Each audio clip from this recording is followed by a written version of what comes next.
On behalf of Xavier Hufkens and the directors of the gallery, it's a great pleasure to welcome you to today's preview. Could you tell us a little bit about the use of fabric in the oeuvre of Louise Bourgeois?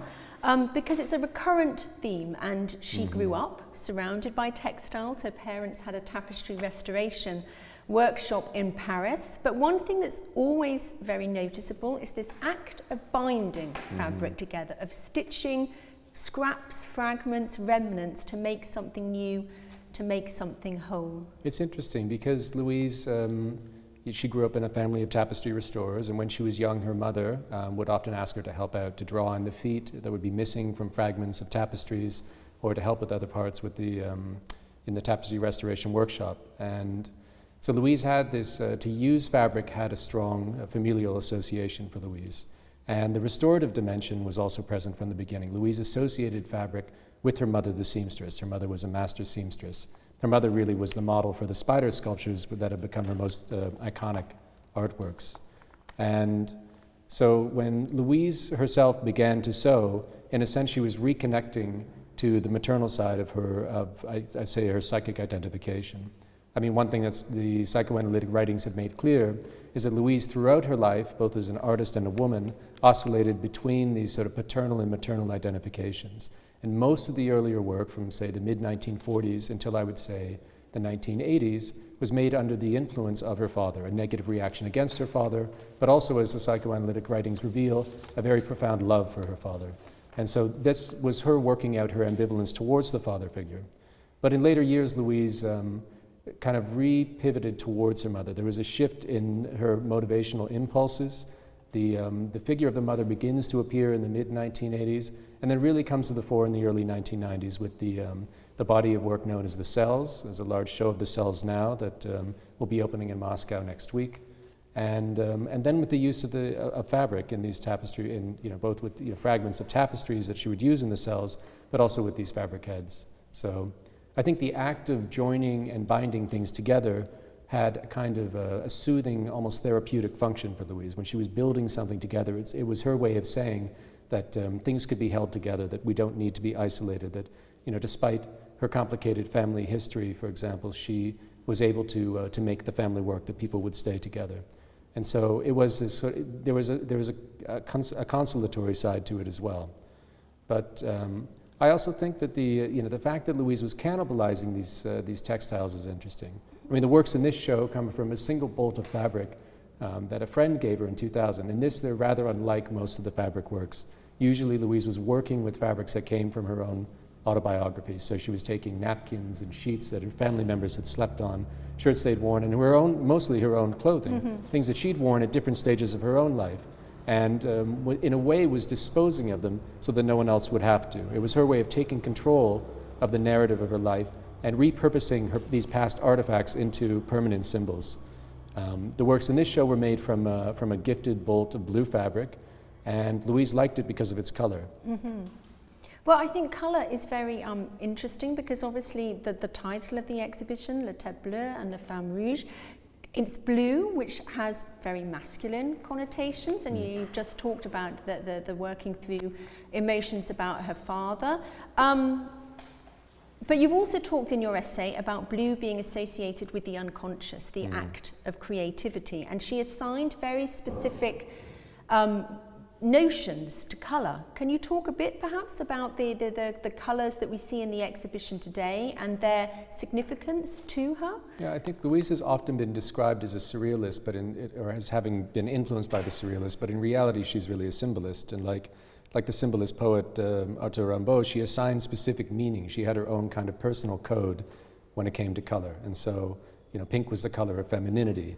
Color red was maybe the most important color to Louise. It was associated with blood and passion and violence and emotional intensity. Black was the color of mourning and of renunciation. And blue for Louise had, up until this body of work, it had an association that was mostly positive, of something that was able to pacify her. It was the blue of peace, of transcendence. It was the New York sky. When Louise first moved to New York in the 1940s, she was enamored of the New York sky because it was so different from Paris, where it always feels as if it's right above you. And this is different from the blue in this show because this blue is a much deeper, more profound, more twilight hue. And I think that's interesting for Louise because my interpretation is that this was a kind of crepuscular color at that stage of Louise's life when she was passing from one stage into another. And that just as the works in the show speak of these kinds of transformations, of her formal experimentation with the head, the modeling of the head in different poses, it's also about this kind of negative capability and having the courage to let the unconscious speak through her art. The Cell series in general deals with architecture and memory, and so to some extent there's a sharp contrast between these biomorphic, these organic forms within the cell, and the geometric regularity of the cell, which kind of grids them for us. So that's one of the polarities that Louise is playing on in a lot of her later work. And this belongs actually to a subset of the cells called the portrait cells, which give a portrait of a specific psychological or emotional state. And in this case, it's a portrait of a family situation. We know that because for Louise, the number 5 always represented the family unit. Louise was born into a family of 5, and then with her husband, Robert Goldwater, she had her own family of 5 in New York City. This situation that we see is not a happy one. We see the 5 individual elements have been hung upside down from the ceiling of the cell. I think the act of suspending a sculpture for Louise always indicated a state of ambivalence and doubt. In a way, it's a way of keeping, say, food out of reach of a predator, but at the same time, it's kind of trapped, as the works are trapped within the cell. Furthermore, they're isolated from each other. There's a state of being alone and together at the same time. And I think that's, for Louise's kind of paradoxical situation, is what it's like to belong to a family. The idea that one way or another we remain together in this kind of hell of our own making, and we can never fully escape from it. They've been suspended at different heights, which may indicate different sort of emotional modulations. And the piebald character of the use of texture, this blending of different fabrics, as well as some of the more disturbing features, such as these protuberances that seem to grow out of the neck of one and the elongated neck itself of another figure, seem to speak to the way that being in this situation causes distortions and changes our very character. So it's a very powerful work, and it's the centerpiece of this room. And here it's been placed in dialogue with these beautiful gouaches that Louise made, which also give they also tell a story. They speak more directly about femininity and about things that are, what I was saying about proportions. Here we see the female body has been blown up. In some, the breasts are very big, and others, the belly is large. The head sometimes is shrunk to a diminutive, almost comical scale. It's as if she's giving us these different vistas or different renderings of what it's like to be a woman. And she may be looking at herself now that she's at the end of her life. One of the things that I have always felt is that as Louise was approaching the end of her life, the maternal became important because Louise was fragile and dependent upon others to take care of her. And this reminded her of the situation of her early infancy and childhood when she became dependent on her mother, or when she was dependent on her mother. And in a kind of reversal of roles, her mother in the 1920s was sick, really dying from the Spanish influenza, and for a long time Louise was her nurse. So early on there was this kind of substitution of her for her mother. Towards the end of her life, when she makes the spider sculptures, when she reverts to the maternal body as a major thematic focus in her work, I think she's sort of calling that in as a way of warding off her own fear of mortality. And the images of pregnant women towards the end of her life, in a way, are uncanny because they speak to this idea of the return to the originary fusion with the mother, the idea that the original home was the maternal body, and as it's impossible to return to it, it can only be seen as a kind of emblem of death. So these two go together, I think, very beautifully. I think the third work triangulates well because what we see is an isolated head. So instead of a situation with a group or a series of views of a single subject, we get what appears to be a single sculpture. And yet Louise has placed it under a bell jar. What's interesting about that for me is that Louise is kind of closing it off. It's almost like a mini cell. To put something in a bell jar under a glass sphere for Louise is a way of preserving it, but it's also cut off from the outside world. It's almost speaking of the alienation of the figure within it. And by having these distortions, you see the whorls of the glass give different and slightly distorted views depending on where you stand.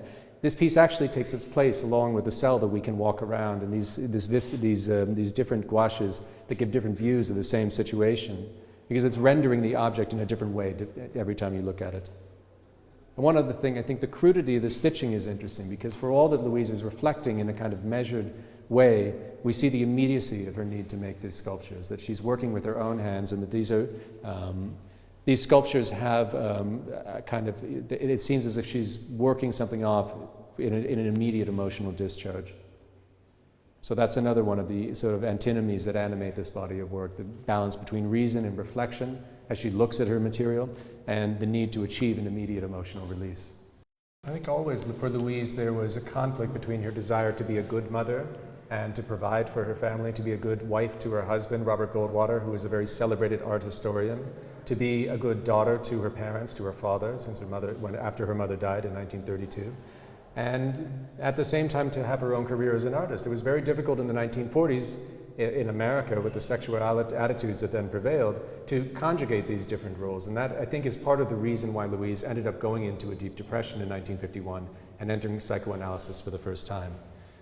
But as you say, the cycles of life, procreation, of birth, and of the sort of raising of a family, the growing, the germinating of a family, was a recurring concern to Louise, and she came back to it with particular force in this late series of red gouaches. One thing I noticed just as we walked in, we were talking about the geometric grid versus the human body. Well, here we have this kind of grid. Louise is providing these 12 views, again, of a single situation, which is a moment that collapses different temporalities, really. We see the man appears to be penetrating a woman who is already pregnant and yet already has these packages, these 5 elements hung around her neck. So she's simultaneously a mother, an object of desire, a wife, and a pregnant woman. And this is typical, I think, of what the kind of simplicity of expression that Louise achieves in her late work.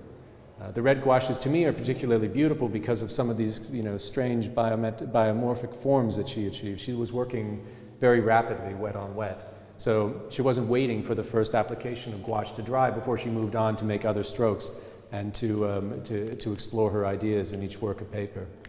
And so in a way, this might give a slightly more, a rosier view of the family situation than the cell in the other room, but she's still dealing with the issues of togetherness, of what it means to be part of a family, and also more broadly, what it means to, what the story of life, what life does to you. Because Louise made these at the same time that she made a number of gouaches of 5 flowers, 5 blossoms that are growing together. And the way in which they grow often, is a commentary on different kinds of family situations as well.